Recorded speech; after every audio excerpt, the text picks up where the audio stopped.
in the cellar. As you can see, I'm once more wearing a shirt over a shirt. It's long-sleeved. There's good reason for that. I'm in the cellar. Now, geothermal people will tell you all about what it means like living in the cellar below the level of the ground. When it's hot outside, it's colder than hell down here, like a meat locker. Of course, it's pretty nice in the winter. Anyway, that's why. Number of things to talk about. We'll start off with an easy one. I was asked about the origins of the Remorhaz. Well, I went back and looked at it. It's in number 2, Dragon number 2. And of course, we weren't doing table of contents back then, so there was no accreditation on it. All you could see was Errol Otis's name on the creature itself. So I got a hold of Errol.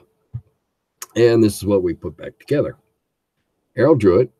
It's an original piece, no input or anything, just what we'd call a spec piece. And those are the kind of pieces I'd use when it looked vaguely like something we were describing. Okay, there it is. And so somehow Rob, we believe, got the job of speccing it. And so he statted it out.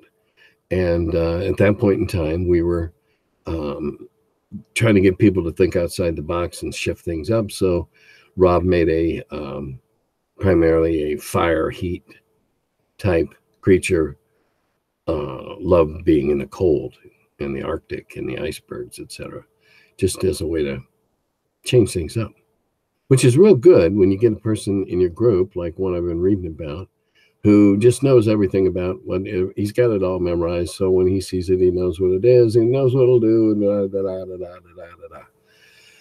Well, there's a real easy way to do that, and that's change it.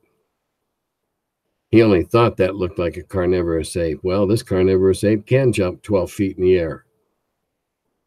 So live with it. Suck it up, Buttercup. You don't know everything. You can't know everything. Now, if you've been fighting a particular band of orcs over a long period of time in your campaign, okay, you know the orcs. But when you're out exploring somewhere new and you run into something that your group and your players haven't seen, shut up. Just because you know, that's metagaming. And if there's anything I despise more at the table, it'd be metagaming, because I look at that as a form of cheating. As a DM, change up, shuffle up your descriptions, and then shuffle up your stats. If this individual in his metagaming frenzy is destroying the chi of the group, if he's disturbing their harmony, well, then let him know he's disturbing the harmony. And if he doesn't stop it, the group says they value harmony more than they value his presence. Because if he's not being fun, why is he there? Why do you let him come back if he's just a wet blanket on your party? Doesn't make any sense. Okay, where are we going next? Well, don't really like to have to go here, but apparently it's a real good year not to go to Gen Con, because there's all kinds of alt-right, politically correct crap going on down there.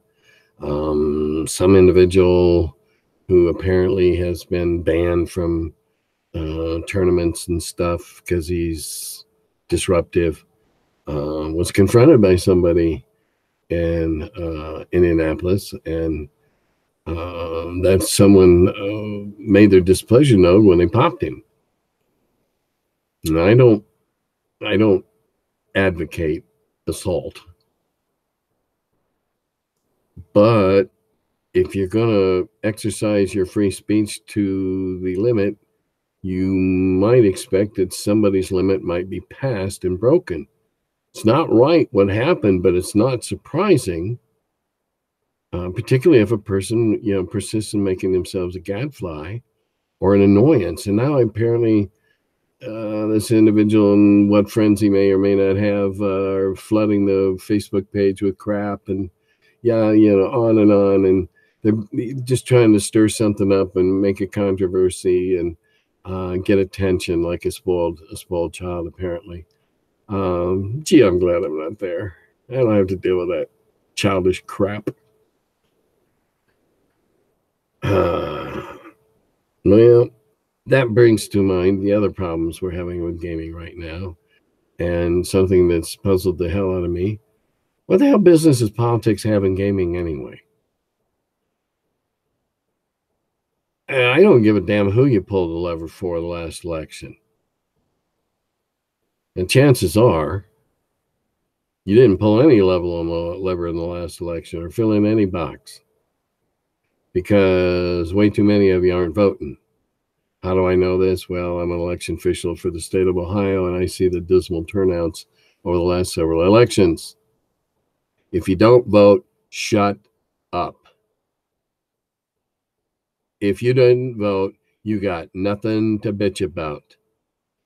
If you get to the general election and you go, who the hell are all these bozos on the ballot? You got nothing to bitch about if you didn't vote in the primaries and pick your bozo over their bozos. That's the way that works. I don't need to know who you favor, who you don't. I didn't want to learn that your ignorance means that you hate someone simply because they share a different view. We don't need this. I've had gaming groups in my home since the early 80s when I moved here. And the first rule has always been politics and religion are left at the door. Both are private, both are personal. If you want to go around braying about your affiliations, don't do it at the game table. Don't need it. It's not part of gaming. Quite frankly, several people that I've known through the years in the industry have said things in the last year and a half that leave me quite appalled. I had no idea they were that narrow-minded. Has it flavor? Yeah, it's affected our relationship. In many cases, I lost a lot of respect. In some cases, I just unfriended them because I was tired of seeing their dribble on my Facebook page all the time. We don't need that. We don't need the PC stuff that's going on. We don't need the feminist stuff that's going on. We need to fix some of the feminist stuff that's going on.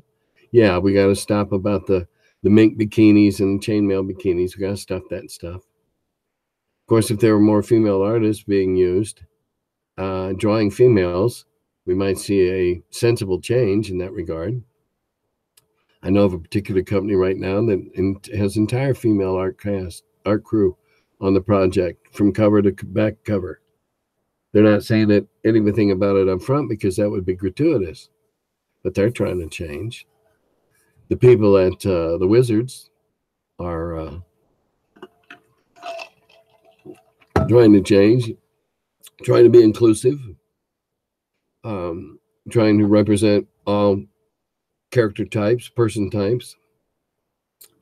Right now, Hasbro has just recently made noises about D&D's their single biggest profit line in their company. And here this old game, be 45 next year, this old game that still lives on, wily old devil that it is, et cetera, et cetera. War game, RPGs have never been bigger. Gaming's never been bigger, but most of that's because of RPGs. And they're being very careful to keep it clean, to keep it sanitized, to make it kid safe. And that's okay. But I think people are missing out on the fact that there are a lot of grown-ups that game that don't have to necessarily be limited to PG stuff. There is a certain comfort level in any group, and a group dynamic should know where that is. In a game I ran a while back here locally, it was late 20, early 30 somethings. And I was asked pointedly at the beginning of the game, are we going PG on this? And I go, I see no children at the table. I see no reason to. Okay, let's go. And so they tested me and we had fun, and I didn't let it get too salacious or too innuendo filled. But we had great fun. There's lots of games out there. Cards Against Humanity That is not a kid's game. That is definitely definitely for a group of adults that are very comfortable with each other. And there's nothing wrong with that. I've played in a couple of memorable games of Cards Against Humanity. Now, granted, it helps that it's late at night and you're a little bagged. But even so, there's no reason we couldn't do that. Now, back in the day, there was a movement out on the coasts amongst the fanzines that they got a little offbeat, and they started making girdles that changed your sex, changed your sexual orientation. You were a guy that was changed to a girl that only liked girls. It was it got out of hand, and we were very quick to try and tamp that stuff out. We didn't need it. We were still marketing for youngsters to play.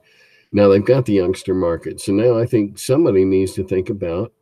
I'm not saying X-rated or anything like that. I'm not saying nasty pictures, but there's no reason you can't be a little gorier or a little get into a little more esoteric plots and plot devices that are more adult.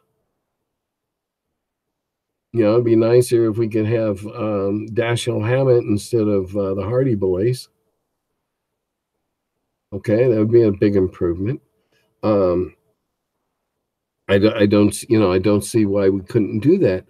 Now, the current atmosphere in the game industry, with all the trolls that are out there, being trolls about whatever their pet peeve is, with all those trolls out there, and we also get the females that are screaming about stuff that some of it's quite valid and some of it's kind of a little pushing the point.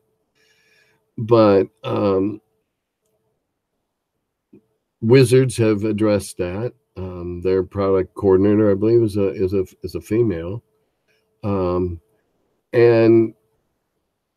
it's time to look at that. Now you can go the other way. A couple of years ago, I picked up a really nasty. It looked like a supplement, and it was always sexually transmitted diseases and afflictions of private parts. On both sides of that fence. I didn't see. I thought it was kind of sick and disgusting, which doesn't mean I still don't have a copy of it here, but I wouldn't give you the name anyway because I still don't know why these rather offensive drugs and rather offensive things were put into a book. So you can go too far, obviously. Yeah. Oh, yeah. It was something. Oh, it was nasty. Monstrous Manual of Genital Afflictions or some weird shit like that. And my question was, why? What purpose does it serve? Now, I played in adult games. I played in games that were all ex-cons. I've played in games where I was teaching a whole bunch of adults how to play the game. And in that kind of thing, you just kind of let it go where it feels right. If you're a bunch of close friends and it gets a little risque, or then you go. It's no different than if you were 6 or 8 friends playing Rummy Royal around the table. What jokes you can tell and be comfortable and which ones you can't because you're all old friends. So somebody ought to look at that. Now, I'm not exactly sure what all that entails, but we've sanitized the game down now and made it so clean and pure so that we can sell it to children. And I'm not being. I don't mean to sound cynical about this. I think it's good. I'm all for it. I've often talked about a game called Mouse Guard that's very non-violent and really a neat idea of teaching a kid how to play a role. So I'm for whatever works for getting kids involved, but I'm also for recognizing the fact that there's an awful lot of adult gamers out there that, are would maybe have some fun, a little more fun, if it wasn't quite so sanitized. Its plot lines weren't quite so simple. It's like hey, I'd rather have some Dashiell Hammett than another Hardy Boys mystery. So that's just kind of the way I look at it. I think there's a market out there, and somebody smart's going to cash in on it pretty soon, and that'll be that. And I think that's just about all I got. I'm waiting to hear. The next week I'll probably talk more about what really went on at Gen Con. But to be honest, no, I don't miss it. Nope, especially with all the crap that's going on now with this stuff. Don't miss it. Don't miss it at all. Not even in a nostalgic way.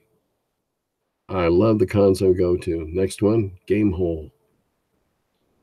And on that note, have a good life.